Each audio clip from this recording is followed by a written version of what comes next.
Bismillahirrahmanirrahim. Alhamdulillahilladzi ahyana ba'da ma amatana wa ilaihi nusyur. Wa afdhalus salati wa atammut taslim ala sayyidina Muhammad ibn Abdillahil amin, al-mab'uuth rahmatan lil alamin, wa ala alihi wa ashabihi wa man tabi'ahum bi ihsanin ila yaumiddin. Wala hawla wala quwwata illa billah al-aliyyil azim. Wala hawla wala quwwata illa billah al-aliyyil azim.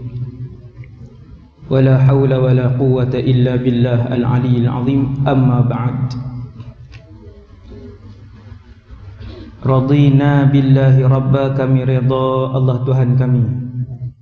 Wa bil islami dina, kami redha Islam cara hidup kami. Wa bi Muhammadin nabiyyan wa rasula, dan kami redha bahawa Muhammad sallallahu alaihi wasallam seorang nabi dan rasul.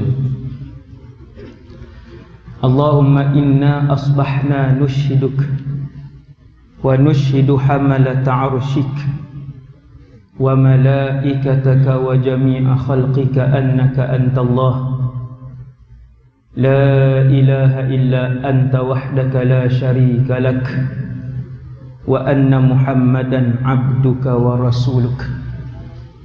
Doa tu daripada Rasulullah sallallahu alaihi wasallam, sabit dengan hadis yang sahih.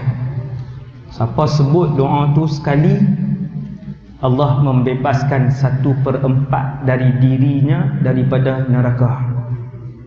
Maksudnya 4 kali waktu pagi dan 4 kali waktu petang.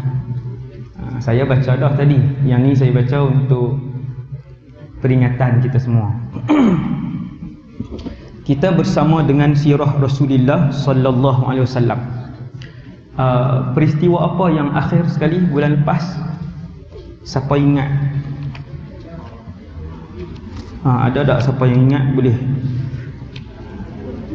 Saya cerita apa last sekali bulan lepas?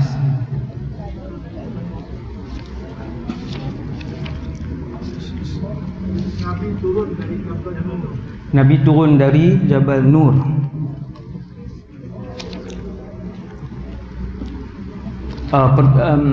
Maksudnya terima wahyu, kemudian Nabi pulang. Okey. Boleh tak tolong alihkan kipas kena sikit atas sikit je. Okey. Okey, terima kasih. Bismillahirrahmanirrahim. Bersama dengan Rasulullah sallallahu alaihi wasallam. Muka surat 27. Muka surat 27 itu kita dah bahaskan, iaitu Nabi suka berkhalwah, iaitu berseorangan, memencilkan diri daripada hiruk pikuk maksiat yang banyak waktu tu di kota Mekah. Maka Nabi suka duduk seorang-seorang. Di mana? Di Jabal Nur ataupun Gua Hira. Kalau orang ngaji sirah sebut Jabal Nur, dia tahu dah Gua Hira tu. Situlah. Maka siapa yang dah duk pi umrah ni kena pi juga sekali, tak apa dah. Pi Jabal Nur sekali cukup. Kalaupun tak mau daki, kita pi naik van ke naik teksi ke, supaya kita dapat, bila baca sirah tu kita tahu jarak Nabi duk pi daripada Mekah, rumah Nabi di dekat dengan Marwah tu, rumah Nabi pi sampai sana kan, dengan kenderaan kita lebih kurang 20 minit macam tu. Maksudnya kalau dengan unta Nabi ataupun dengan keldai yang Nabi tunggang tu mungkin dalam 1 jam ke kan. Nabi pi jauh. Dan kenapa Nabi naik gua? Kenapa Nabi naik Bukit Nur itu? Bila kita naik, yang ada kudrat, ada kekuatan, sihat, boleh naik, lagi dia boleh tahu kenapa Nabi suka duduk di situ. Tempat tu dia bila atas tu dia sunyi, tenang, mendatangkan ilham, menenangkan tubuh, menenangkan hati. Nabi suka duduk di situ. Sebab Mekah padat. Mekah penuh dengan berhala di keliling Mekah. Dalam hampir setiap rumah minum arak. Jadi suasana tu merimaskan Rasulullah, tidak menenangkan hati Nabi yang fitrah. Belum jadi Rasul, tapi orang yang ada hati yang fitrah ni, dia suka cari ketenangan hati. Benda-benda yang maksiat membuatkan orang-orang yang memiliki hati fitrah ni tak tenang. Sebab tu kita ni makin bertambah umur, makin suka pergi tempat orang ramai ke, makin suka pergi tempat yang orang tak ramai. Yang tak ramai. Lagi tambah umur, lagi suka pergi tempat yang ramai, sesak, yang tempat apa pesat-pesat malam apa semua ni. Yang tu maksudnya hati dia duk sakit. Orang yang hati dia sakit, dia lagi suka pergi duk tempat-tempat yang sesak, pergi. Entah nah. Tapi bila hati dia fitrah, kembali kepada fitrah, kan, nak pergi satu tempat tu, bila dia tanya ramai kah? Oh, orang ramai. Pantai contohnya kan, oh, orang penuh tepi pantai. Dia kata, ish, rimah kot. Dia tak mau dah. Dia tak mau dah. Tempat-tempat yang penuh sesak tu dia tak suka dah. Entah nah. Kecuali main rumah Allah ni, kan. Kita main mengaji ni, tak apalah, yang tu menenangkan, kan. Okey. Maka situlah tempat Nabi selalu berseorangan. Tak ada, Nabi tak ajak siapa, termasuk isterinya Khadijah. Ketika itu Sayyidatuna Khadijah dan anak-anak ditinggalkan. Bukan tinggal macam tu saja, Nabi akan turun pergi tengok urusan anak-anak, sedia makan, tengok urusan isteri dia, tengok semualah manusia biasa. Nabi juga manusia biasa. Habis selesaikan keperluan-keperluan rumah tangga, baru Nabi naik balik. Kemudian turun, kemudian naik, sampailah terima wahyu. Kita dah cerita hari itu, cerita tentang terima wahyu sudah. Hari pertama Nabi pun balik pulang ke rumah Sayyidatuna Khadijah, dan Sayyidatuna Khadijah menenangkan Rasulullah dengan satu ayat, muka surat 28 atas sekali.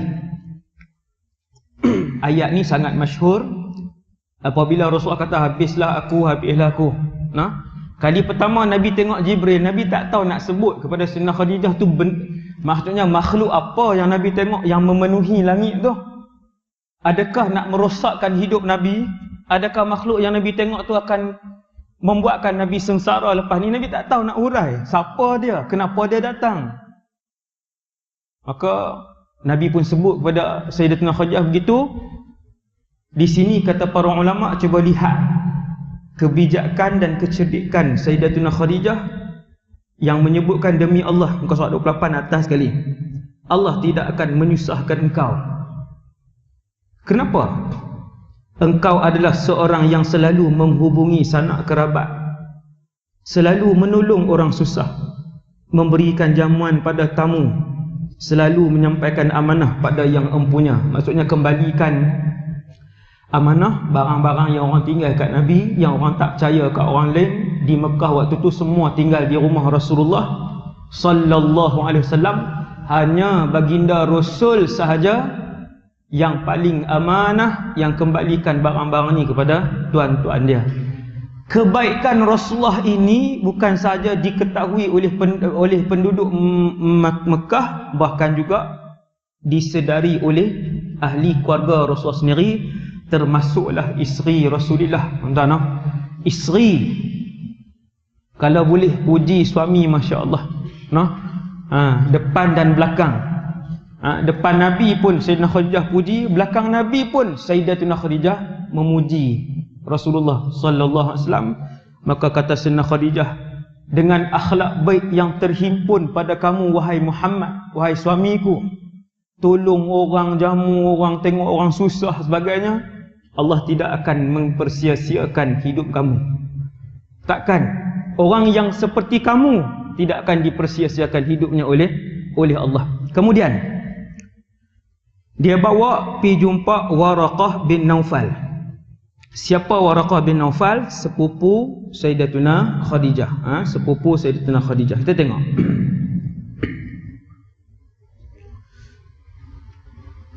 Sebenarnya apa yang dikatakan oleh Khadijah kepada Nabi Muhammad itu adalah pendapat yang baik, yang dapat diterima oleh akal yang waras. Dalam kesempatan ini dapat kita lihat betapa mulianya fikiran Khadijah. Beliau berusaha menenangkan hati Nabi dengan pemikiran yang dapat diterima oleh akal sehingga Nabi dapat yakin dan tenang.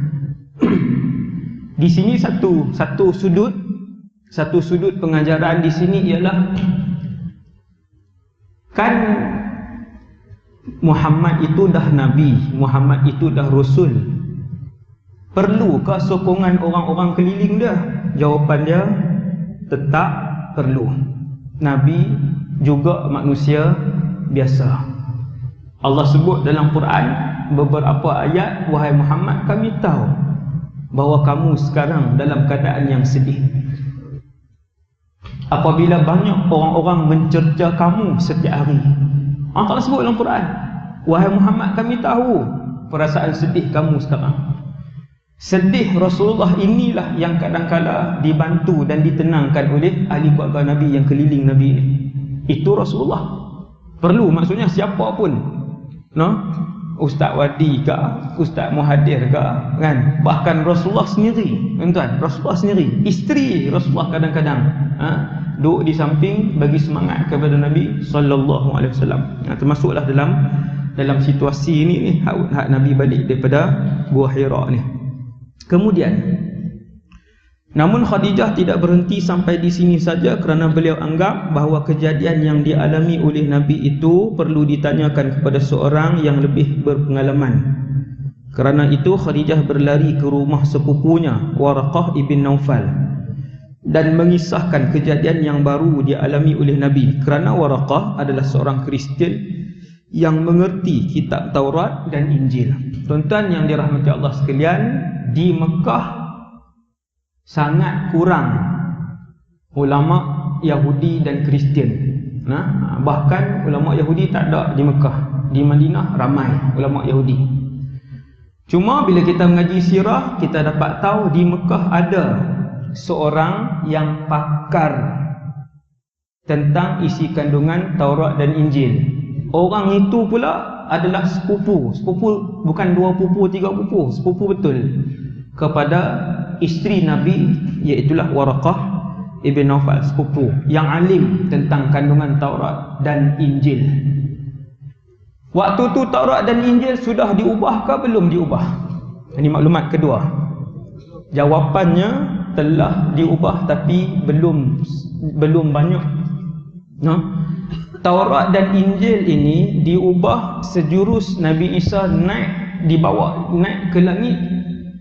Orang-orang Yahudi dah mula ubah sejak daripada dulu lagi. Waktu Nabi Isa diangkat ke langit, Taurat dan Injil sudah mula diubah. Ini zaman Rasulullah dah ni. Ini sudah zaman Rasulullah. Tetapi majoriti isi kandungan Injil terutamanya masih lagi benar. Majoriti. Sebahagian kecil telah pun diubah. Sebahagian kecil telah diubah. Sikit je. Diubah sikit. Tuan-tuan, itu faktanya. Dan ketika itu masih ada lagi di atas muka bumi Allah. Waktu tu, zaman tu, masih ada di sana sini tapi tak ramai ulama-ulama yang alim Taurat dan Injil yang masih berpegang dengan ajaran sebenar Nabi Isa. Masih ada. Bukti dia yang kedua dalam kisah Salman Al-Farisi. Tok Guru Salman Farisi ada lebih kurang 4 atau 5 orang sebelum menjumpai Rasulullah yang ke-6. Dia berguru dengan 5 orang. Tok Guru pertama ni jahat dan Salman tahu dia jahat. Kemudian Salman Al-Farisi radhiyallahu anhu berguru dengan lagi 4 atau 3. Lagi 4 atau 3. 4 guru Salman Al-Farisi ni kesemuanya berpegang dengan isi kandungan sebenar Taurat dan Injil. Berpegang dengan isi kandungan Taurat dan Injil yang sebenar, walaupun kata para ulama sudah diubah sedikit. Sudah diubah sedikit. Bukti dia ayat Quran. Bukti dia ialah ayat Al-Quran yang bagi tahu selepas Nabi Isa diangkat ke langit, mereka telah merubah sebahagian kecil isi kandungan Taurat, terutamanya Injil. Ini fakta dia, tuan-tuan. Okey, kemudian jadi Waraqah ni alim, memang dia alim kitab Taurat dan Injil. Sayyidina Khadijah bawa pergi jumpa Sampai depan Waraqah, Nabi pun cerita, wahai Waraqah, aku sekian sampailah satu hari aku didatangi oleh sekian, kemudian semualah sampai habis. Kemudian Waraqah pun jawab satu persatu, iaitulah tengok muka surat 29. Demi Allah yang jiwaku ada di tangannya, sesungguhnya engkau adalah Nabi untuk umat ini. Beratnya ucapan itu, tuan-tuan sekalian. Tuan-tuan, Nabi nak tunggu daripada siapa waktu tu yang main bagi tahu, wahai Muhammad, engkau Nabi umat ni. Allah pun tak turun bagi tahu, memang mustahil lah untuk Allah turun pula bagi tahu ke Rasulullah, tak ada. Dan ketika itu Jibril pun tak main bagi tahu dengan rasmi, wahai Muhammad ni. Nah, ni majlis kira waktu Nabi turun dan terima wahyu pertama di dalam Gua Hira atas bukit Jabal Nur, itulah perlantikan rasmi daripada Allah melalui wakil dan utusan Allah Jibril. Muhammad, hari ini secara rasminya kamu dilantik menjadi Rasul umat ini sampai kiamat. Berat kan? Satu tanggungjawab yang cukup berat ketika tu Nabi nak sebarkan. Jadi yang Nabi dapat secara langsung, yang Nabi dapat ni ialah daripada mulut Waraqah bin Naufal, bukan pelantikan. Orang kata apa, pencerahan lah macam. Secara langsung Waraqah beritahu, wahai Muhammad, engkau lah Nabi umat ini. Engkau telah didatangi Jibril yang pernah mendatangi Musa, dan kelak engkau akan didustakan, akan disakiti, disebut satu-satu, diusir, bahkan diperangi oleh kaummu. Ketika Nabi mendengar apa yang dikatakan oleh Waraqah bin Naufal, Nabi terkejut kerana pada saat itu beliau sangat dicintai oleh kaumnya. Nabi semua orang sayang. Kesemua penduduk Mekah menyayangi Rasulullah. Bahkan sebahagian penduduk Mekah tidak memanggil dengan panggilan Muhammad, memanggil dengan panggilan Al-Amin. Wahai pemuda yang amanah, wahai pemuda yang bercakap benar. Nabi dipanggil As-Sadiq di penduduk Mekah. Tuan-tuan nak cari satu remaja yang baik, yang semua orang puji, satu taman tu puji dia, dengan akhlak dia yang baik. Maka bila Waraqah kata, wahai Muhammad, selepas kamu pegang dan sebarkan ajaran ini, urusan ini, dakwah ini, orang akan herdik kamu, orang akan caci kamu, orang akan dustakan kamu, orang akan usir kamu. Waktu itu Nabi sebut, Nabi kata awa mukhrijiyahum, hadis Nabi. Itu hadis Nabi. Wahai Waraqah, apakah sampai mereka menghalau aku keluar? Waraqah kata, ya wahai Muhammad, bahkan mereka akan membunuh kamu. Termenung Nabi. Takkan kot yang dia baik, dia tak ada masalah apa. Nabi tak pernah buat masalah, bahkan Nabi tak pernah berbohong walaupun sekali kepada penduduk Mekah. Bukan tidak pernah berbohong kepada ibu dan ayah. Kepada penduduk Mekah, Nabi tak pernah berbohong.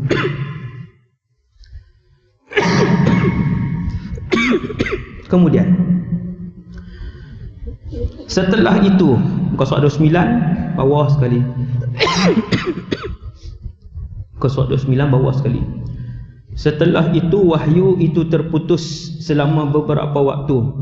Kemudian Allah mula menurunkan wahyu kepada Nabi secara terus menerus. Yang ni perenggan tu nampak macam perenggan biasa aja, tapi ada perbahasan yang panjang di kalangan para ulama di bawah tajuk berapa lamakah wahyu itu terputus. Nah, ada pendapat termasuk daripada Imam Bukhari sendiri, ada yang kata beberapa hari, ada yang kata beberapa minggu, ada yang kata beberapa bulan, ada yang kata beberapa, macam itulah, beberapa bulan. Tak silap saya yang paling banyak saya tak sempat bawa secara spesifik pendapat ulama mana. Cuma yang kita kena faham, kita belajar sirah ni, selepas wahyu pertama, Iqra bismi rabbikal ladzi Iqra bismi rabbikal ladzi khalaq. Okey. Daripada wahyu pertama ayat 1 sampai ayat 5 tu, kemudian wahyu tak turun.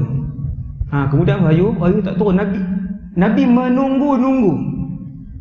Kerana wahyu memberikan ketenangan yang luar biasa ke dalam diri Rasulullah yang dicari selama ini. Wahyu, tuan, wahyu. Ayat Quran, ayat daripada Allah, kalam Allah. Turun dan masuk ke dalam jiwa Nabi. Dengan 101 persoalan, Nabi bermacam-macam soalan yang turun kepada aku hari itu. Namanya apa? Bila lagi dia nak turun? Dia suka ke aku ke? Garang ke tidak? Soalan. Selepas ni dia nak berturun ayat apa? Apa yang Allah nak sebut?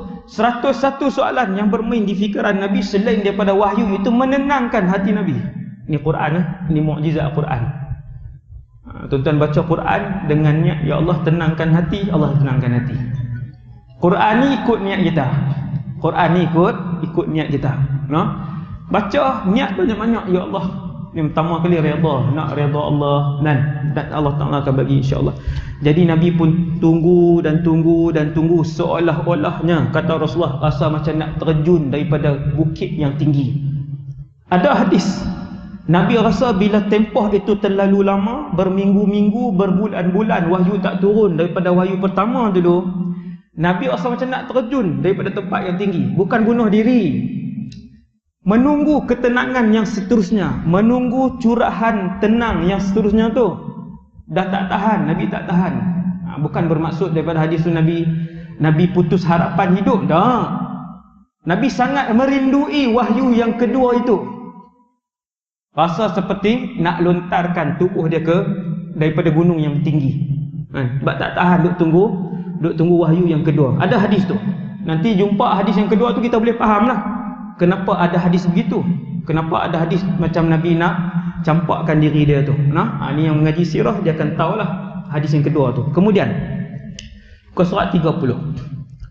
Muka surat 30 yang ni pun saya rasa saya dah sebut.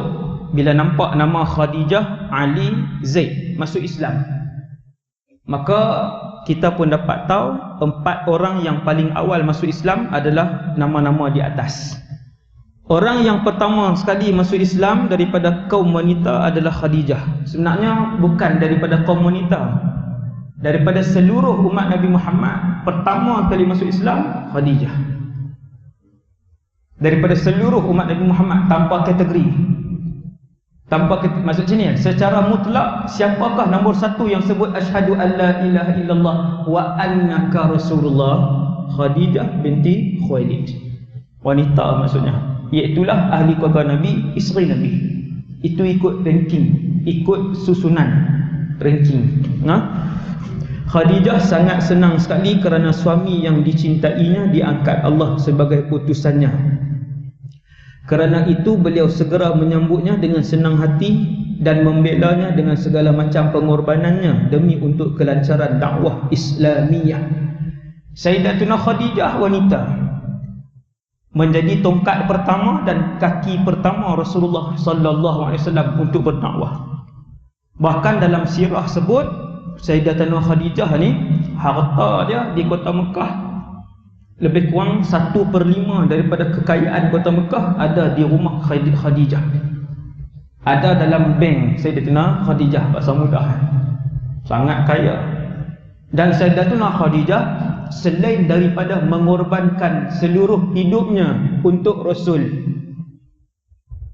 nyawa dia, tenaga dia, buah fikiran dia, masa dia, Sayyidatuna Khadijah juga mengorbankan hartanya kepada Rasulullah sallallahu alaihi wasallam untuk menyebarkan Islam.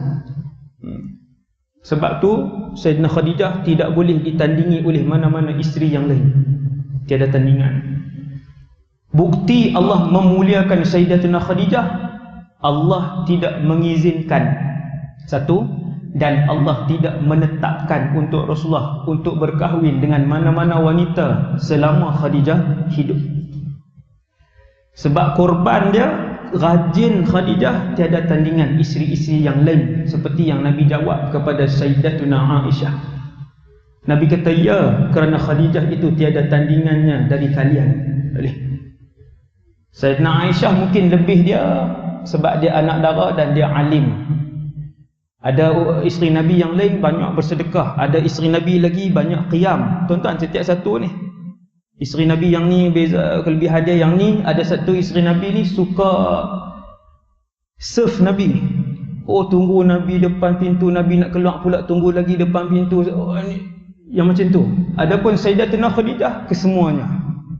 Masak sedap pun dia, ni contoh tambah ni. Kan?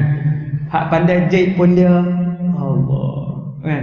Hak duk tunggu Nabi tiap-tiap kali balik pun dia juga. Sebab tu yang bila Nabi balik daripada Gua Hira tu, siapa duduk depan pintu? Sayyidina Khadijah. Duduk depan pintu, tunggulah, siap.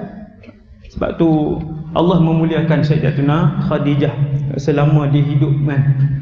Kemudian selepas Sayyidatina Khadijah wafat, baru turun arahan daripada Allah satu persatu untuk Nabi mengahwini sekian. Tuan-tuan, setiap isteri Rasulullah adalah selepas mendapat wahyu daripada Allah. Saudah bintu Zam'ah yang pertama selepas kematian Sayyidatina Khadijah, kemudian baru Aisyah, kemudian baru Hafsah, kemudian baru ikut turutan dah. Tuan-tuan, subhanallah. Selain Khadijah yang masuk Islam, Nabi berhasil mengajak Ali ibn Abi Talib dan Zaid ibn Harithah untuk masuk ke dalam Islam. Kedua-dua ini kanak-kanak. Kedua-dua yang saya sebut ni kanak-kanak yang umur mereka tidak melebihi 15 tahun.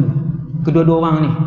Dan kedua-duanya tinggal di rumah Nabi sallallahu alaihi wasallam. Cari sendiri cerita tu macam mana. Cuma saya ringkaskan, Ali bin Abi Talib ni anak sepupu Rasulullah. Sepupu Rasulullah sallallahu alaihi wasallam. Nabi pergi ambil Sayyidina Ali di rumah Abu Talib. Nabi ambil Sayyidina Ali di rumah Abu Talib, bantu Abu Talib untuk membesarkan Sayyidina Ali, no? Dan seorang lagi diambil oleh Hamzah, no? Diambil oleh Sayyidina Hamzah. Ada dua beradik anak Abu Talib, no? Sayyidina Hamzah ambil siapa saya tak ingat. Rasulullah ambil Sayyidina Ali dan dibesarkan di rumah dia. Jadi Sayyidina Ali dibesarkan di rumah Rasulullah daripada kanak-kanak. Sebab tu hebat. Tuan-tuan tengok yang duk keliling Nabi dibesarkan oleh Rasulullah, sangatlah hebat. Nombor dua yang hebat yang Nabi besarkan dalam rumah dia, Zaid ibn Harithah, satu-satunya sahabat yang disebut oleh Allah dalam Al-Quran. Tahu tak?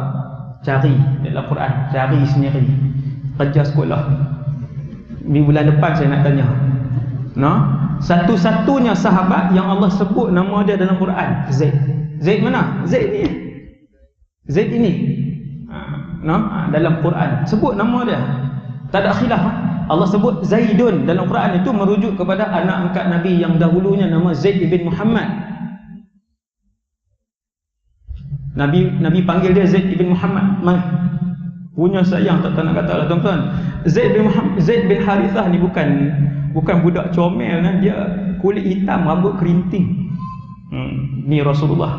Dia tak pilih anak angkat Syria saja, anak angkat Palestin. Dah nak angkat pilih hak Syria Palestin. Memanglah mata biru mata hijau.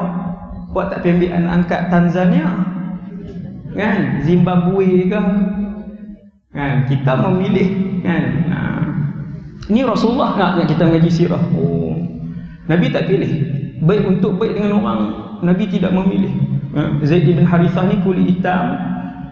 Ketika dia panjanglah cerita tadi, kan? Cari sendirilah macam mana dia duduk dengan Nabi yang Nabi sayang sangat tu. Kenapa? Sebab Zaid bin Harithah ni mendahulukan Rasulullah daripada ayah dia sendiri.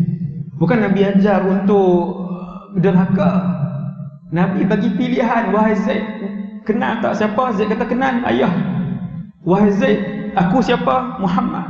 Wahai Zaid, kamu nak ikut ayah untuk balik ke kampung halaman kamu, jumpa mak, jumpa adik-beradik ataupun nak duduk dengan aku? Zaid kata bahkan dengan kamu wahai Muhammad. Punya baik Rasulullah. Memanglah, kan? Punya baik akhlak Nabi yang disebutkan oleh Sayyidina Anas bin Malik, selama 10 tahun aku berkhidmat dengan Nabi. Ambil air kepada Nabi, pergi beli barang keperluan Rasulullah. 10 tahun aku tidak pernah mendengar Nabi menyebut perkataan ish. 10 tahun berkhidmat dengan Rasulullah, tidak pernah dengar kata Sayyidina Anas Nabi menyebut perkataan ish, dalam bahasa Arab uf. Kita hari-hari dalam kereta nak main tadi pun anak pun bunyi, kita pun bunyi, sama-sama bunyi uf, ni setiap hari. Nak cari senilai dan setinggi akhlak Rasulullah, saya pun tak boleh buat, kita tak boleh buat, cuma mesti ke arah itu. Tak boleh berhenti kata, tak boleh ustaz, pakai tera ni lah ustaz tengok, cakap Kedah ni faham tak ni, buat macam mana kan. Jadi kita kata takat ni je ustaz, oi nak buat macam mana, tak boleh, mesti ke arah akhlak yang kita duk baca dalam sirah ni. Kenapa Zaid tak mau ikut ayah dia Harithah dan tak mau berjumpa dengan ibu dia, padahal dia kenal ibu dan ayah dia? Bahkan Nabi tunjuk, kenal tak ni? Zaid kata kenal ayah.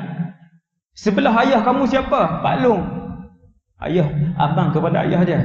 Zaid nak balik dak rumah ayah, nak pergi jumpa mak, tak mau, nak duduk dengan Rasulullah. Subhanallah. Sebab baik tuan, sebab baik. Budak-budak kecil ni hati dia akan pergi kepada orang yang paling baik dengan dia, yang paling menyayangi dia. Ke situ hati dia akan pergi. Kalau hati dia sayang bibi, maka bibi lah yang dia cari pada waktu malam. Badan muka.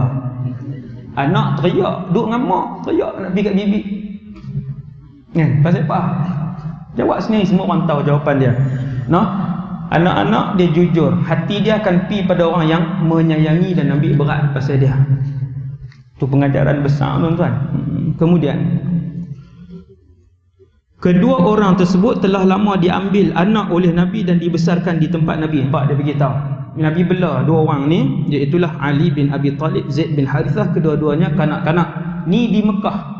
Sampai di Madinah, Nabi ada lagi seorang kanak-kanak baru, iaitulah Anas bin Malik. Sampai di Madinah seorang lagi. Nabi jaga kanak-kanak, bukan Nabi jaga, ibu Anas bin Malik yang bernama Rumaisah bintu Milhan. Mak dia bawa mai Anas bin Malik waktu tu umur 9 atau 10, bawa pergi ke Nabi, ya Rasulullah, khuwaidimuka Anas.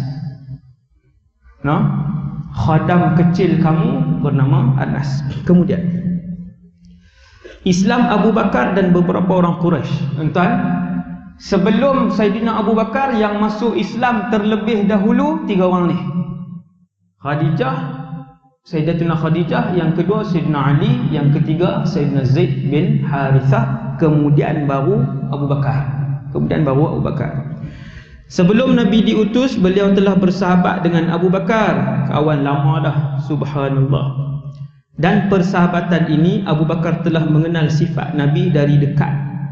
Kerana itu ketika Abu Bakar diajak oleh Nabi untuk masuk Islam, beliau segera menerimanya dengan baik.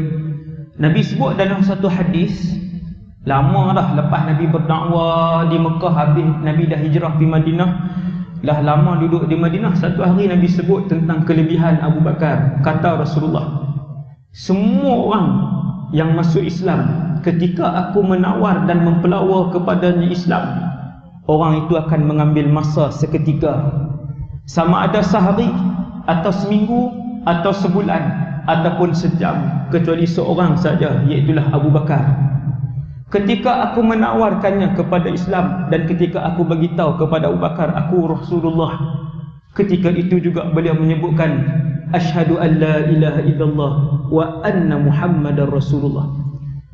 Tak tunggu walaupun 10 minit, saat Nabi melafazkan di depan Abu Bakar, aku diutus, dipilih oleh Allah untuk jadi Rasul sekalian alam, tugas aku sekian, habis Nabi sebut, Abu Bakar kata asyhadu an la ilaha illallah wa annaka Rasulullah. Punya bersih iman Abu Bakar daripada hari pertama disebut kalimah syahadah. Sebab tu iman Abu Bakar tak boleh ditandingi walaupun iman seluruh umat ini dihimpunkan di atas satu tempat. Tak boleh. Nabi yang sebut tuan, seandainya dihimpunkan seluruh pahala umat ini dan diletakkan pahala Abu Bakar, nescaya berat lagi pahala Abu Bakar. Kena tengok yang tu, kena tengok sirah Abu Bakar. Dalam sirah ni kita akan tengok juga, diambil sikit-sikit bagaimana perjuangan Abu Bakar menyebarkan Islam. Bagaimana perjuangan Abu Bakar menyebarkan Islam. Antara yang membuatkan pahala Abu Bakar sehingga disebut oleh Rasulullah sedemikian sekali ialah ni, muka surat 31 kita nak baca ni. Ini punca dia juga. Kerana itu ketika Abu Bakar habis. Di tengah kaumnya Abu Bakar dikenal sebagai seorang yang terpandang, yang suka menolong orang. Dua orang kawan ini orang panggil apa? Dua pasang. Sepasang kawan ni, tuan-tuan, bagi saya adalah pasangan kawan yang terbaik. Contoh pasangan yang terbaik, pasangan sahabat yang terbaik di atas muka bumi Allah ialah apabila Rasulullah berkawan dengan Abu Bakar. Ni. Nak tengok, nak jadikan contoh perkawanan pula dah. Persahabatan. Payah sebab duk kontrol ni. Kan? Duk kontrol kan? Persahabatan yang terbaik, persahabatan Rasulullah dan juga Abu Bakar. Berkawan daripada sebelum jadi Nabi. Subhanallah. Kalau orang Mekah pun hormat Rasulullah kerana akhlak Rasulullah, itu orang Mekah, apatah lagi kawan rapat Rasulullah. Lagi-lagilah dia kenal siapa Muhammad itu sallallahu alaihi wasallam. Jadi Abu Bakar ni pun orang yang terpengaruh, orang hormat juga, sama macam Nabi, dua-dua perangai baik. Orang Mekah semua puji. Beza umur 2 tahun. Beza umur 2 tahun. Ingat lah, ni kita ngaji sirah ni macam-macam. Kita kenal, makin kenal. Sahabat-sahabat seronok, lagi kenal ni lagi seronok. Sebab ketika Nabi wafat, Sayyidina Abu Bakar umur 61, Nabi umur 63. Lepas 2 tahun Abu Bakar wafat, sama umur dengan Rasulullah 63. Sama hari dengan wafat Rasulullah, Isnin juga, dikebumikan di sebelah Nabi sallallahu alaihi wasallam. Nak beritahu rapatnya Abu Bakar dengan Rasulullah.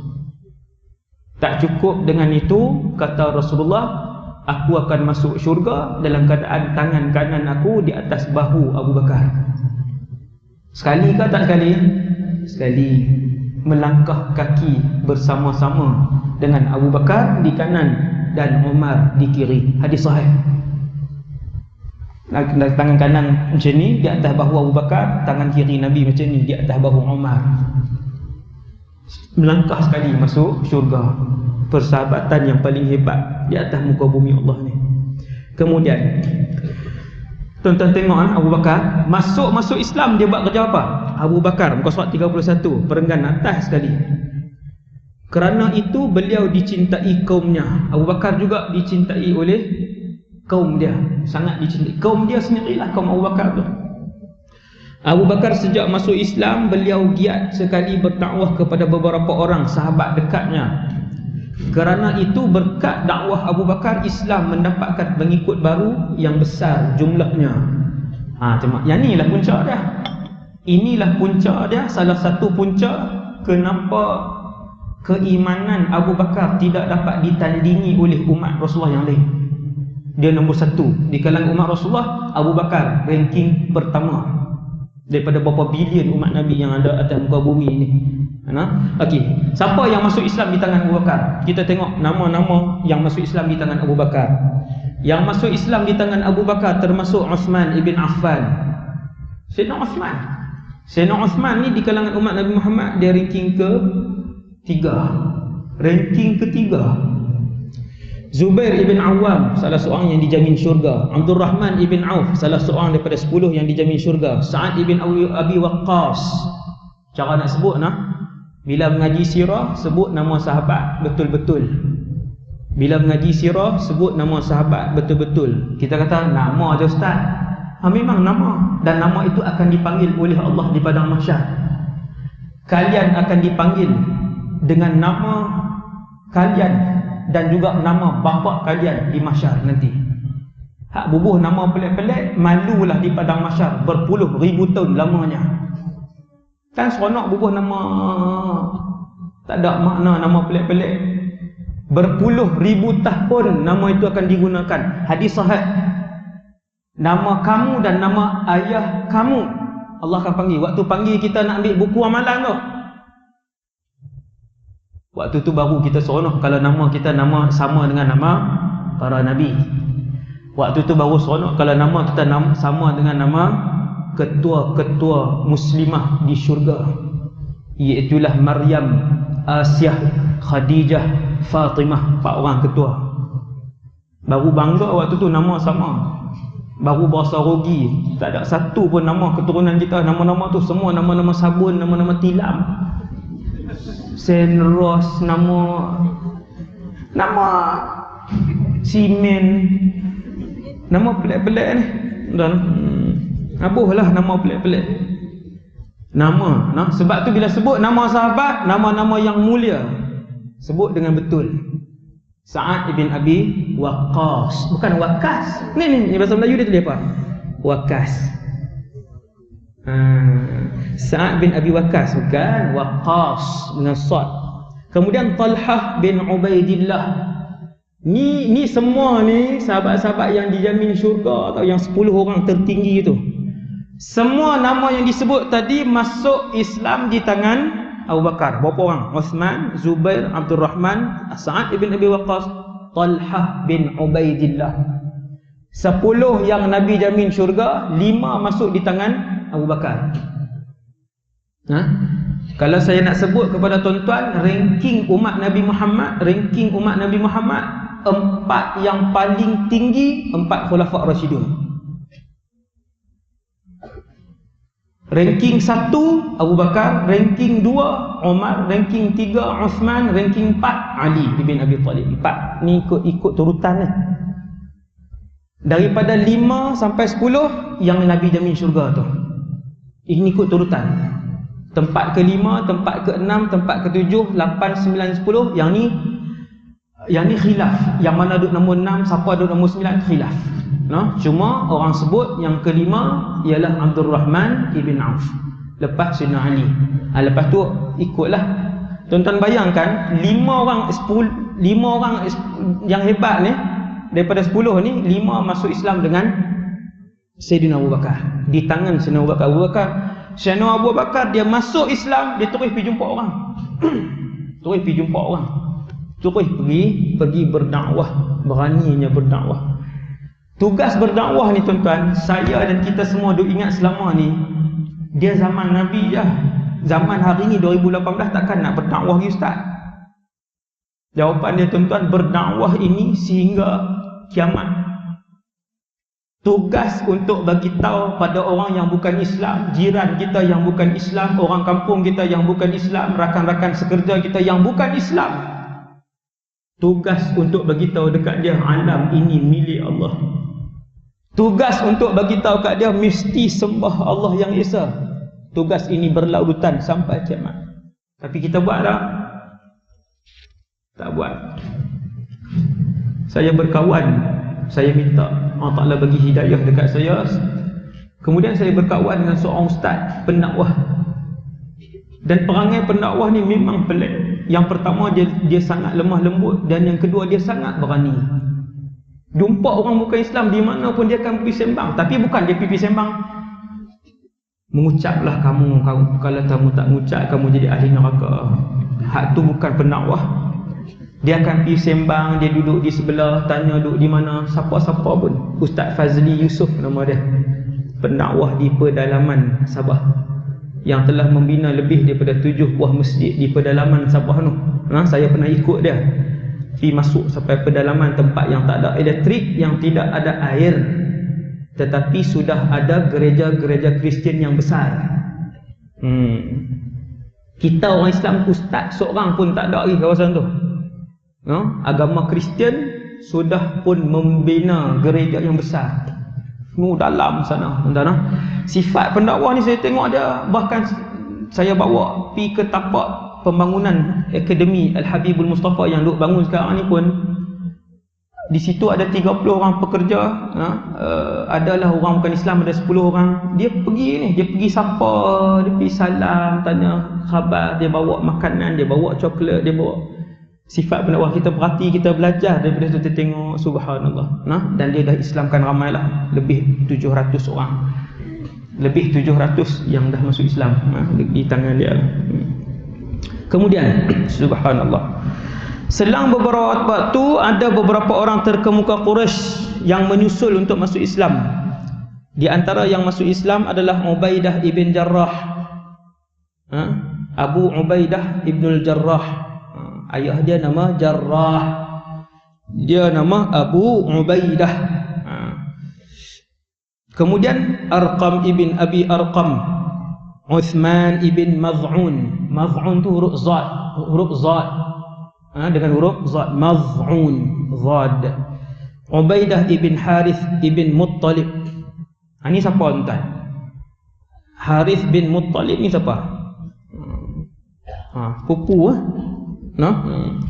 Sa'id bin Zaid, yang ni adik ipar Sayyidina Umar, yang berkahwin dengan adik Sayyidina Umar, iaitulah Fatimah.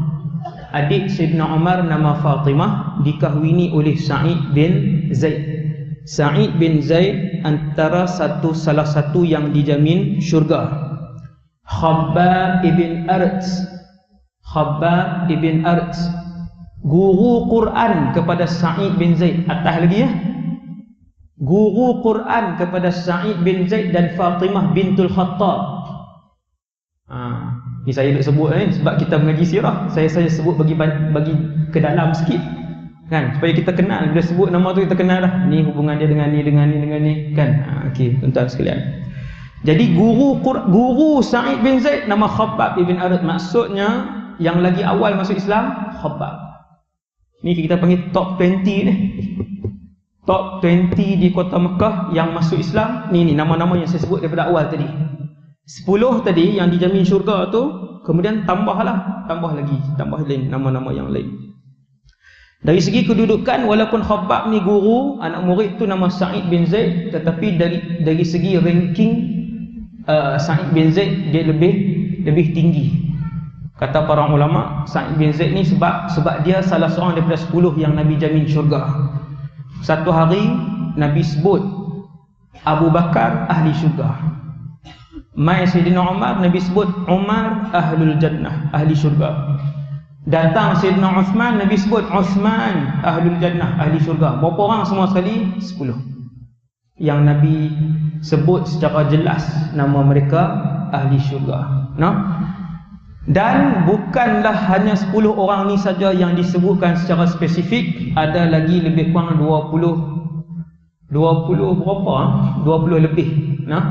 Yang ni pun insya-Allah saya bercita-cita untuk himpunkan nama-nama sahabat ni. Berapa puluh orang yang Nabi sebut ahli syurga. Nabi tunjuk ke dia. Antaranya Uqashah ibn Mihsan. Nama sahabat Nabi Uqashah ibn Mihsan. Nama laki-laki Uqashah ataupun Uqashah. Dua-dua tu betul nama sahabat laki-laki yang Nabi jamin syurga. Cerita dia cari sendiri. Bukan Akasha Akasha tu Melayu. Uqashah ataupun Uqashah. Nama seorang sahabat yang Nabi jamin syurga. Subhanallah. Dah jamin syurga tuan-tuan, bukan syurga biasa. Uqashah ni subhanallah, untung dia. Syurga Firdaus. Sudahlah syurga Firdaus, masuk tanpa hisab dan azab. Uqashah ibn Mihsan. Ada tak nama-nama anak Uqashah? Tak ada. Mampu tak buah nama Uqashah. Pasal apa? Tak popular lah ustaz. Tak trending lah ustaz. Kan? Tak macam tu lah. Buah tuan-tuan, nama-nama yang hebat. Uqashah, nama lelaki, sahabat lelaki. Kemudian Khabbab ibn Arat, Abdullah ibn Mas'ud, Ammar ibn Yasir, Suhaib Ar-Rumi. Suhaib ha bulat tu. Suhaib ha bulat bukan ha pedas tu. Suhaib Ar-Rumi. Ni top 20 yang mula masuk Islam. Kalau orang tanya kita sebutkan 20 yang paling awal masuk Islam, kita boleh sebut insya-Allah. Insya-Allah kita boleh sebut. Ngaji sirah boleh sebut. Termasuk 10 yang dijamin syurga. Kita tengok di sini 10 yang dijamin syurga ada berapa nama? Abu Bakar, Umar, Uthman, Ali 4. Kemudian Zubair Awam 5, Abdul Rahman bin Auf 6, Sa'ad bin Abi Waqqas 7, Talhah bin Ubaidillah 8, Abu Ubaidah Al-Jarrah 9 Sa'id bin Zaid 10. Pakat-pakat tanda ada, muka surat 31 tu ada. Talhah bin Ubaidillah. Talhah pun jarang orang kita letak nama Talhah. Talhah Ubaidillah. Saya seronok anak menakan saya seorang Talhah Ubaidillah. Bukan saya yang namakan, adik saya lah. Alhamdulillah lah dia seronok kan, panggil nama tu berasa sejuk hati kita. Nama dia buah kali tambah penuh.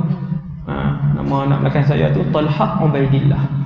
Hebat. Talhah Ubaidillah ni satu orang yang hebat. Buah tuan-tuan, buah sekali Talhah Ubaidillah. Buah satu nama macam tu. Kalau pelik sikit tak payahlah buah, takut dia nanti susah. Contoh Arqam, Abi Arqam, duk buah nama tu pula. Orang kata dulu ayah pengasas Al-Arqam kah? Jenuh menjawab budak ni. Nak pernah buka kitab sirah, tanya tu macam ni. Ustaz tu lah naik nama saya agak. Kan ustaz tu duk suruh mak saya buh, dia duk pergi dengar kuliah sirah, mak saya pun tengok nama Arqam ni duk ulang 2 kali. Dia buh nama saya Arqam, Abi Arqam. Hebat sahabat ni, hebat, tapi suasana di Malaysia tak sesuai. Tak payah buh. Kena cerdik juga, kan? Kena cerdik juga. Ada seorang anak murid saya, ayah dia mengaji pondok juga. Ngaji juga pondok sikit-sikit ni, pergi mengaji duk talaqi kitab, dapat anak dia buah nama apa? Ad-Duri. Ad-Duri. Tuan-tuan, Ad-Duri ni nama 2 imam besar dalam fiqh seorang, nama Al-Imam Ad-Duri, yang kedua nama seorang ulama Quran. Ulama qiraat besar nama Al-Imam Ad-Duri. Orang kita kenal ke? Tak kenal. Susah tak budak ni nak hidup? Susah. Bila pun nama Ad-Duri kat dia, bayang tengok orang panggil apa dia. Nyanyi ada kataan duri sikit, orang kat tunjuk dia. Duri beracun, duri apa. Padahal Ad-Duri ni nama 2 orang imam besar dalam, bukan imam biasa, imam besar. Dalam sanad hafaz kita Quran, hafaz An Asim kan, ada Imam Ad-Duri. Imam besar. Satu lagi imam mujtahid. Imam mujtahid dalam fiqh nama Imam Ad-Duri bin Muhammad. Tapi orang kita tak kenal. Ayah dia aja kenal seorang. Pak-pak menekan pun ni juga tak kenal, tak tahu. Semua orang jadi susah budak ni, kesian kat dia. Nampak? Kena cerdik juga nak pilih nama. Tuan-tuan, jangan ambil ikut dan je. Kemudian selain itu masih banyak kaum Quraisy yang masuk Islam secara sembunyi-sembunyi, baik lelaki maupun perempuan. Jadi berapa tahun Nabi berdakwah di kota Mekah? 3 tahun pertama Nabi berdakwah secara sembunyi-sembunyi. Maksudnya tak buat naik banner lagi, tak ada ceramah di tempat umum, macam itulah. Tak ada. Nabi berdakwah daripada rumah ke rumah secara sembunyi. Dia panggil dakwah sirriyah. Dakwah sirriyah, dakwah secara sembunyi selama 3 tahun. Dan perkembangan dakwah di kota Mekah sangatlah perlahan. Sangat perlahan. Selepas 13 tahun berdakwah, jumlah yang masuk Islam tak sampai 250. Selepas 13 tahun, sangat perlahan. Kemudian tengok muka surat 32. Semua buka muka surat 32. Tajuk dia berdakwah terang-terangan di Bukit Safa. Di Bukit Safa. Setelah 3 tahun berdakwah secara rahsia, secara sembunyi-sembunyi, Allah arahkan, wahai Muhammad, sudah mula untuk kamu berdakwah secara terang-terangan. Yang ni lagi mencapai. Lagi mencapai. Macam mana Rasulullah dan pasukan umat Islam yang berjumlah berapa puluh orang saja ni, 3 tahun tu hanya berapa puluh orang saja, nak berdepan dengan sebuah kerajaan dan sebuah negeri yang agama dia bukan Islam. Nak berdepan dengan sebuah pentadbiran, dengan sebuah kerajaan, keseluruhan anggota kerajaan ketika itu bukan Islam. Macam mana nak buat ni? Nak buat ataupun tak mau buat, macam mana nak buat, mesti berdakwah, kerana itu adalah arahan daripada Allah. Jom kita tengok, jom pula dah. Kita nak tengok ayat Quran. Apa ayat Quran yang mengarahkan Rasulullah untuk berdakwah secara terang-terangan? Iaitulah surah Al-Hijr ayat 94. Tuan-tuan boleh tengok muka surat 32. Ada satu ayat Quran tu. Dia tulis Al-Hijr 1594. 15 tu apa? Cepat. 15 tu apa? Surah yang ke 15. Betulkah surah yang ke-15? Cuba tengok siapa ada Quran. Saya nak ni. Sebab dia cara tanda tu macam-macam. No?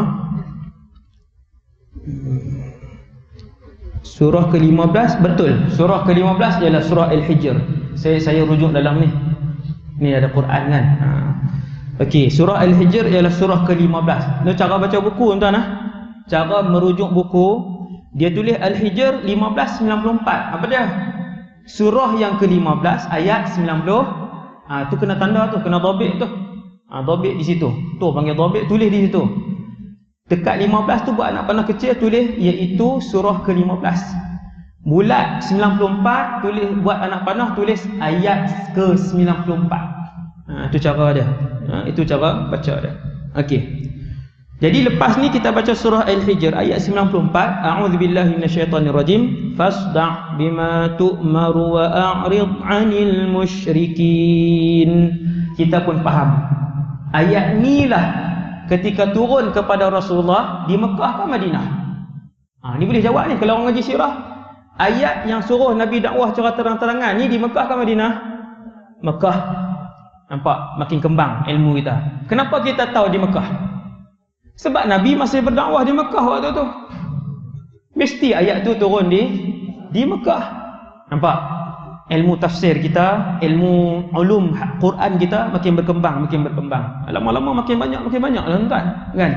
Bila tuan-tuan baca lepas ni sampai ayat fasda' bima tu'maru wa a'rid 'anil musyrikin, kita pun dapat tahu inilah ayat Allah mengarahkan untuk Rasulullah berpindah daripada keadaan berdakwah secara rahsia, sembunyi, kepada berdakwah secara terang-terangan, umum kepada masyarakat.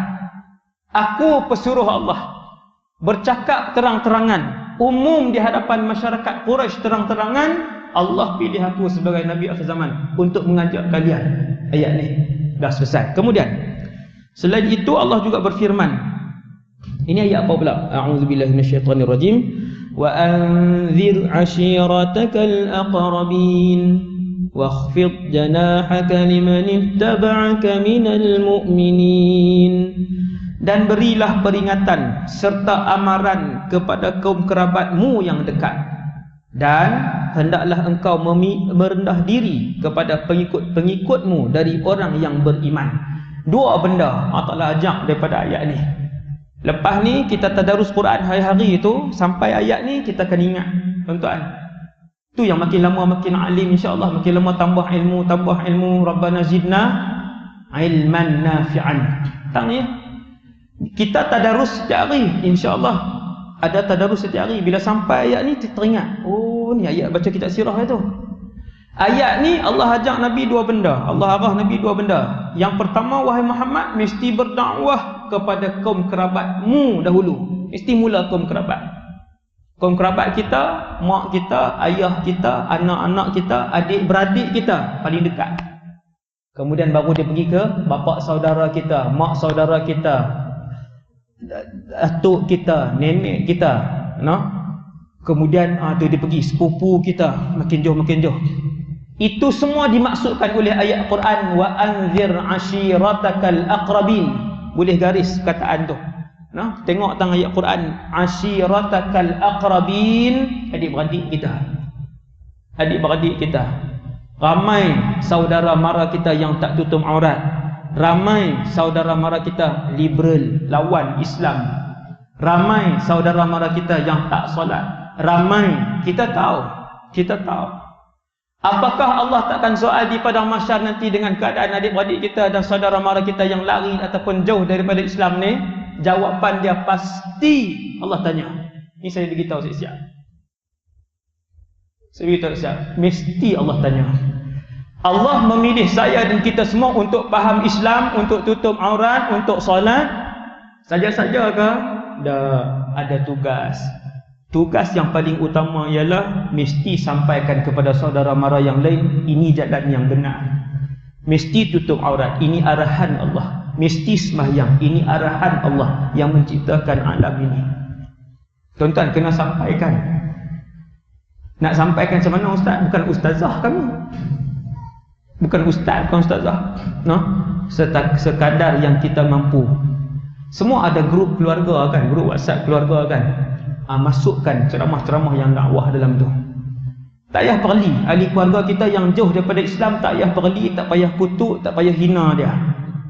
Masuk ceramah yang 5 minit, ceramah 3 minit, ceramah 7 minit, ustaz-ustaz yang ada roh, nah, Ustaz Muhadir, Habib Adi ni yang ada roh yang lembut-lembut ni, yang berdakwah ni masuk seminggu 1 video dakwah. Jadi tuan. Ada beribu video dakwah dalam YouTube, ada beribu masuk dalam tu. Tuan, apa namanya, saudara mara belah ayah ada satu grup, saudara mara belah mak kan ada satu grup, kan masing-masing banyak grup adik-beradik. Yang ni lah tu fungsi kita tuan. Inilah fungsi kita yang mengaji ni. Masuk dalam tu. Ada duit lebih, panggil adik-beradik main rimpun di rumah kita. Panggil ustaz seorang. Tu nak suruh panggil dia tu, tak ada masa. Tuan-tuan, saya abang siap-siap kan? Bukan nak suruh panggil saya, tak ada masa. Sini pun saya kan jenuh. Ni satu ni, satu orang ni, lepas tu pergi Melaka, lepas tu balik. Okey tuan-tuan, panggillah mana-mana ustaz yang ada ilmu, yang ada ruh, yang soleh. Ustaz yang ada ilmu, yang soleh, panggil. Dah rumah kita pun besar kan, kita pun ada rezeki lebih, buat masak makan sikit kan, tak payah sampai 5-6 jenis masakan. Masak lauk, nasi, panggil adik-beradik berhimpun. Ni tanggungjawab kita. Panggil ustaz seorang ceramah. Jangan panggil ustaz jenis ceramah 2 jam. Sebab panggil 2 jam, sekali lagi buat kenduri orang tahu, jangan pergi lah rumah maklum. Satgi ada ustaz lah tu. Jangan pergi rumah mati hang kan. Satgi ada ustaz main ceramah. Lama pula tu. Kan? Setengah jam cukup. Setengah jam cukup kan. Apa Nabi buat? Nabi SAW pun melakukan perkara yang sama. Inilah kita fungsi ngaji sirah ni. Nabi himpunkan adik-beradik dia. Bila? Selepas turun ayat, wahai Muhammad, sebarkan Islam secara terang-terangan. Nabi himpunkan semua saudara maranya yang jauh dan dekat di Bukit Safa. Tempat kita duduk sa'i itu, atas Bukit Safa, itulah Nabi berdiri. Kita tengok ayat ni. Di tempat lain Allah dengan tegas memerintahkan Nabi untuk mengumumkan bahawa diri beliau adalah seorang Nabi yang memberi peringatan. A'udzubillahi minasyaitanirrajim. Wa qul inni anan nadhirul mubin. Wa qul, dan katakanlah.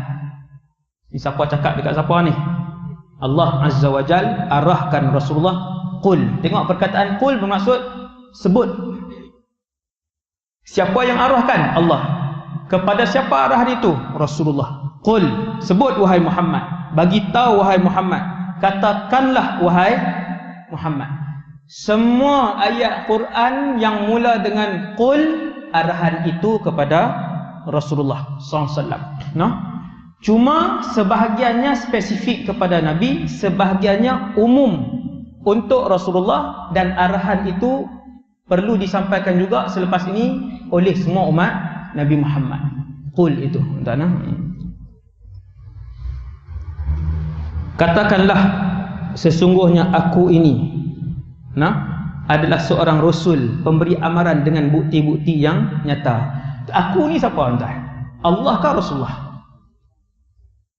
Ni pening sikit ni. Aku ke Rasulullah? Aku di sini, Allah Ta'ala kata wahai Muhammad cakap macam ni. Cakap begini. Akulah seorang Rasul pemberi amaran dengan bukti-bukti yang nyata. Aku di situ maksudnya Rasulullah sendiri. Rasulullah. Wahai Muhammad cakap begini. Wahai Muhammad bagi tahu begini. Aku ialah Rasul. Macam tu. Maka aku itu Nabi lah. Maka Nabi pun himpunkan. Kita tengok cerita di bawah. Nabi menghimpunkan seluruh saudara maranya. Dengan adanya perintah dari Allah yang setegas itu, Rasulullah naik ke Bukit Safa untuk memanggil kaum Quraisy dengan suara yang lantang. Baginda berteriak. Tu nak baca apa tu? Ya Sabakha, Ya Sabakha. Kalau baca, salah.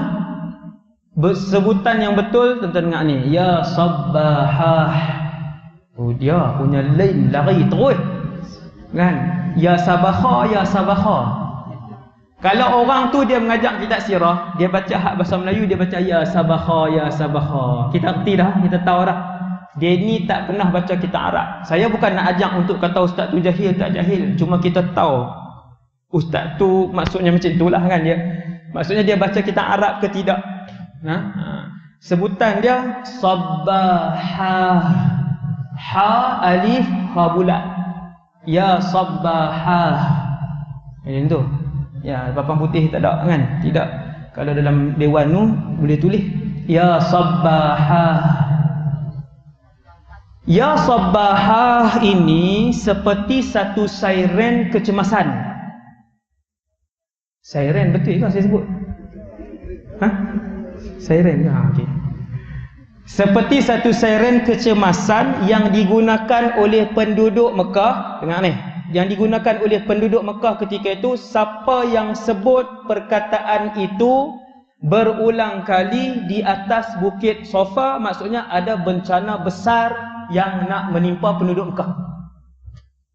Maksudnya ada datang satu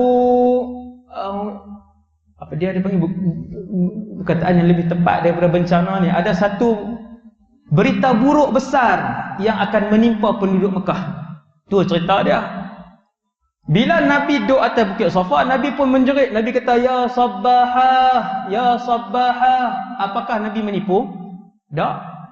Memang berita yang Nabi nak bagi tahu tu ialah berita besar. Bahkan dia adalah berita terbesar dalam alam ketika itu. Apa dia? Bahwasanya Rasul akhir zaman telah pun diutuskan oleh Allah. Berita yang paling besar atas muka bumi Allah yang itulah. Entah. Jadi Nabi tidak menipu. Okey. Nabi pun naik atas bukit Safa. Lepas ni pi umrah, pi sa'i Safa Marwah. Antara cerita yang kita ingat berlaku atas bukit Safa, cerita ni lah. Bila naik atas bukit Safa tu teringat Nabi berdiri atas bukit tu. Di situlah Nabi melaungkan ya sabbahah. Di situlah Nabi kali pertama berdakwah secara terang-terangan. Kemudian panggilan yang dipakai oleh Nabi adalah satu cara yang digunakan oleh bahasa Arab jika ada sesuatu yang penting. Nampak? Boleh gariskan benda tu. Panggilan yang dipakai oleh Rasulullah adalah satu cara yang digunakan oleh bangsa Arab jika ada sesuatu yang penting. Panggilan mana? Ya sabbahah. Yang tu. Kerana itulah ketika kaum Quraisy mendengar panggilan baginda, mereka segera berkumpul. Tuan-tuan, semua berkumpul. Yang kaya, yang miskin, yang hamba abdi, yang tuan, yang semua-semua. Yang tua, yang muda, semua berhimpun. Mereka segera berkumpul dan yang tidak dapat terpaksa mengirimkan orang. Yang tak boleh pergi sakit, terlantar di rumah pun, panggil orang pergi tengok apa berita penting tu. Untuk mendengarkan apa yang disebutkan oleh Rasulullah. Setelah mereka berkumpul, Nabi pun mula berbicara, Nabi pun mula berpidato, Nabi pun mula bercakap, hai Bani Abdul Muttalib, hai Bani Fihr, hai Bani Ka'ab.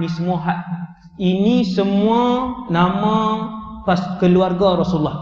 Daripada yang paling dekat sampailah yang paling jauh. Kan kita ada 2 pupu, 3 pupu pun ada kan? Anak menakan pupu. Faham ke tak ni? Itu bahasa Kedah tu. Anak menakan pupu kan? Berapa tu? Nabi sebut ni semua ahli keluarga dia, daripada yang paling dekat sampailah yang paling jauh tu. Maka kata Rasulullah macam ni, Nabi sebut tu, Nabi panggil ke kabilah tu, Nabi kata, seandainya sekarang ini aku bagi tahu, di belakang bukit ini ada satu pasukan yang akan menyerang kota Mekah, apakah kamu percaya? Percaya tak kalau aku sebut begitu? Semua orang Mekah kata, wahai Muhammad, ma jarrabna alaika kadhiban. Tidak pernah seorang pun penduduk Mekah yang pernah ditipu oleh kamu, wahai Muhammad. Tak pernah. Tak pernah. Nabi mulakan ucapan dia dengan Nabi panggil nama-nama kabilah ni. Nabi kata, kalau aku bagi tahu di belakang ini, kalau aku bagi tahu di belakang ini ada satu pasukan yang akan menyerang penduduk Mekah, apakah kalian percaya? Ya, kami percaya, sebab kamu tak pernah menipu, wahai Muhammad. Waktu tu Nabi sebut, wahai penduduk Mekah sekalian, Allah telah memilih aku sebagai Rasul akhir zaman. Susah dan ayat nak bagi tahu waktu tu atas muka bumi ni keseluruhannya hanya di Mekah ada orang orang Islam. Itu pun dalam jumlah yang sedikit. Nabi pun mula cakap, Nabi mula cakap, sampailah Abu Lahab bangun. Abu Lahab kata, celaka kamu wahai Muhammad sepanjang hari ini. Tabban laka sa'iral yawmi ali hadza jama'tana. Itu bahasa Arab dia. Jangan duk apai pula ayat tu. Kan? Lagi nak marah kat suami dia, tabban laka ya zauj. Celaka kamu wahai suamiku. Allahu akbar. Ayat apa tu teruk sangat. Ayat tu ayat memaki yang inilah ayat yang teruk lah. Abu Lahab. Tuan-tuan bayang tengok, daripada Rasulullah lahir sampailah Nabi berumur 40 tahun, Abu Lahab menyayangi Rasulullah sallallahu alaihi wasallam. Waktu Rasulullah lahir, manusia yang paling gembira dengan kelahiran Rasulullah sallallahu alaihi wasallam, nombor satu paling gembira, ranking pertama Abu Lahab. Maka dengan sebab itu Abu Lahab ni Allah Subhanahu wa taala menilai dia punya kasih Rasulullah tu, walaupun lepas itu dia lawan dengan Nabi, sehingga Allah juga mencelakakan dia. Tuan-tuan yang dirahmati Allah sekalian, dalam neraka nanti setiap hari Isnin Abu Lahab diringankan azabnya oleh Allah. Subhanallah.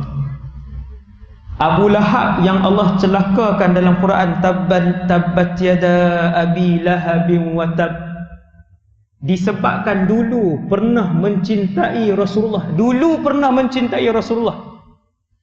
Kelebihan yang dia dapat, Allah meringankan azab dia setiap hari Isnin.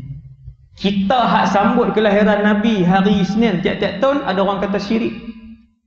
Nampak tak sesat hak fatwa hak kata syirik hak sambut maulid Nabi ni, mengenang kelahiran Rasulullah tu, orang kata bid'ah. Faham tak ni? Hak Wahabi itulah, sebut teruslah, senang kan. Ni pun live kan, kok ada hak Wahabi hak dengar kan. Tuan-tuan, Abu Lahab yang dicelakakan oleh Allah dalam Quran selama-lamanya, beliau diringankan azab oleh Allah pada hari Isnin kerana beliau adalah yang paling gembira dengan kelahiran Muhammad sallallahu alaihi wasallam. Yang gembira dengan kelahiran, yang berselawat lagi lah. Kan? Sebab tu bila mai 12 Rabiul Awal tu, kita nak ajak umat Nabi Muhammad ni ingat ni pengorbanan Rasul, ingat memang kita peringat tiap hari ni kita mengaji sirah. Bukan 12 Rabiul Awal. Kan? Tapi bila sampai tarikh tu, kita nak ingatkan pada ketika itulah Muhammad SAW, manusia yang terbaik di sisi Allah itu dilahirkan. Tuan-tuan sekalian, kemudian semua orang yang hadir di tempat itu diam saja sambil merenungkan apa yang akan disampaikan oleh Nabi sallallahu alaihi wasallam, kecuali Abu Lahab. Inilah kisah dia. Ketika Abu Lahab mendengar peringatan yang disampaikan oleh Nabi tersebut, dia memprotes Nabi. Dia kata, sungguh celaka kamu sepanjang hari ini. Hanya untuk inikah kamu mengumpulkan kami? Alihadza jama'tana? Wahai Muhammad, rupa-rupanya ini sebab kamu himpunkan satu Mekah datang, wahai Muhammad. Nanti di hadapan Allah, Nabi akan jawab, wahai Allah, seluruh Mekah pernah aku himpunkan untuk aku menyatakan tiada Tuhan melainkan Allah, dan kamu telah memilih aku sebagai Rasulullah. Begitu jugalah soalan yang akan Allah tanya kepada kita yang Allah pilih untuk diberikan hidayah.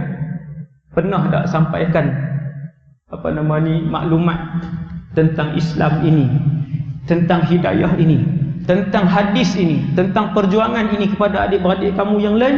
Kita kata pernah dah ya Allah. Buat. Kita dah pernah buat 1 dan 2 perkara, insya-Allah. Dan kita akan sambung insya-Allah dalam kuliah yang akan datang, tajuk yang seterusnya, permusuhan Quraisy terhadap Nabi dan pembelaan Abu Talib. Yang itu insya-Allah dalam kuliah yang akan datang. Walhamdulillahi rabbil alamin. Yang baik daripada Allah, yang lemah dan kurang daripada diri saya sendiri. Qul qouli hadza astaghfirullahal azim li wa lakum. Terima kasih kepada para pewakaf bulanan Ni dalam ni ada ratusan yang berwakaf secara bulanan kepada pembangunan akademi saya yang sedang rancak naik. Alhamdulillah. Akan siap lagi bangunan-bangunan yang nak digunakan akan siap lagi 2-3 bulan insya-Allah. Ada 2-3 bangunan lah yang akan siap segera ni. Sebab budak kami nak akan ambil pelajar akhir tahun ni. Saya nak maklumkan sedikit tentang pengambilan pelajar di akademi kami. Pengambilan pelajar pada bulan 12 ni, sesiapa yang ada anak darjah 5 tahun depan. Pelik sikit saya punya college kami ni pelik sikit. Siapa yang ada anak lelaki darjah 5 tahun depan, maksudnya untuk temu duga tahun ni, akhir tahun ni, anak itu berusia 10 tahun, darjah 4. Ya, darjah 4. Saya hanya ambil 30 orang sahaja. Dia akan belajar di situ sehingga berusia 22 tahun. Daripada umur 11 sampai 22. Mungkin mak ayah ingat macam lama, tapi dia akan lalu macam budak lain lah, sekolah rendah, sekolah menengah. Habis SPM dia akan ambil ijazah first degree di situ juga. First degree di situ juga. Silibus saya dah susun dan dah selesai susun. Saya cikgu sekolah menengah. Saya cikgu kementerian 8 tahun dan saya juga belajar di Syria, manhaj Syria 7 tahun. Saya gabungkan manhaj ni, saya bina manhaj daripada budak ni umur 11 dan dia akan keluar umur 22. Darjah 5, darjah 6 dia akan habiskan Quran selama 2 tahun. Manhaj menghafaz Quran 2 tahun ini telah pun kami habis mesyuarat, dah siap dah. Bahkan takwim 2019 telah pun selesai kami mesyuarat. Tiap-tiap minggu mesyuarat tuan-tuan, daripada awal tahun saya sakit hari tu, jalan pun melelong-lelong ni. Tapi buat macam mana kalau tak start, tak selesai? Alhamdulillah, hampir selesai semua benda. Persiapan darjah 5 dengan 6 mereka akan menghabiskan Quran 2 tahun. Tingkatan 1 dan 2 mereka akan menghabiskan ringkasan Bukhari Muslim. Hafal 2 tahun. Kemudian mereka akan ambil SPM setahun saja. Saya cikgu sekolah menengah, saya tahu nak susun macam mana cara tu. Dan kemudian 7 tahun mereka akan mendalami 30 jenis pengajian Islam. 30 jenis. Salah satunya fiqh, usul fiqh, sirah, mantik, balaghah, nahwu. 30 jenis selama 70 tahun. Tahun yang terakhir ketika umur 22, mereka akan ambil sijil ifta, sijil berfatwa. Nak keluar hukum apa semua tu, sijil ifta selama setahun, keluar, habis, selesai. InsyaAllah sudah siap untuk berkhidmat kepada masyarakat. Cuma pengambilan dia sangat terhad, 30 orang sahaja. Dan yang paling penting tu yuran. Berapa ratus tu ustaz tu, tera tu. Yuran dia ialah RM0. Percuma ngaji di situ. Kita sediakan laundry semua ada tuan situ, tukang masak semua ada. Dan silibus ini adalah yang pertama di Malaysia lah. Maka sebab tu pengambilan ketat. Saya buka hari ni sebab di sini ada lebih daripada 100 pewakaf akademi dalam ni. Ini ni tuan-tuan ni, di kalangan tuan-tuan ni ada lebih 100 pewakaf yang duk wakaf bulanan. Sebab tu saya buka peluang, kalau ada anak yang darjah 5 tahun depan, satgi boleh ambil borang di sini. Ada 10 saja borang tu. Sebab saya tahu darjah 5 tu memang susah lah. Lelaki pula tu kan, mungkin ada 2-3 orang ikut yang sesuai dengan kriteria tu. Wallahu alam, boleh ambil orang di depan ni. Betul lah. Ada hal saya ibu mas borang sini. Jadi yang tu sahaja. Subhanakallahumma bihamdik, asyhadu an la ilaha illa anta, astaghfiruka wa atubu ilaik. Bismillahirrahmanirrahim. Alhamdulillah wassalatu wassalamu ala Rasulillah wa ala alihi washabbihi man wala. Allahumma 'allimna ma yanfa'una. Ya Allah, ajarkanlah ilmu yang bermanfaat kepada kami. Wanfa'na bima 'allamtana. Ya Allah, manfaatkanlah ilmu yang Kau curahkan kepada kami. wazidna ilman wa amalan wa ikhlasan fi hayatina. Ya Allah, tambahkanlah ilmu, amal ibadah dan keikhlasan dalam kehidupan kami. Wa sallallahu ala sayyidina Muhammad wa ala alihi wa sahbihi wasallam, walhamdulillahi rabbil alamin. Assalamualaikum warahmatullahi wabarakatuh. Wa sallallahu ala sayyidina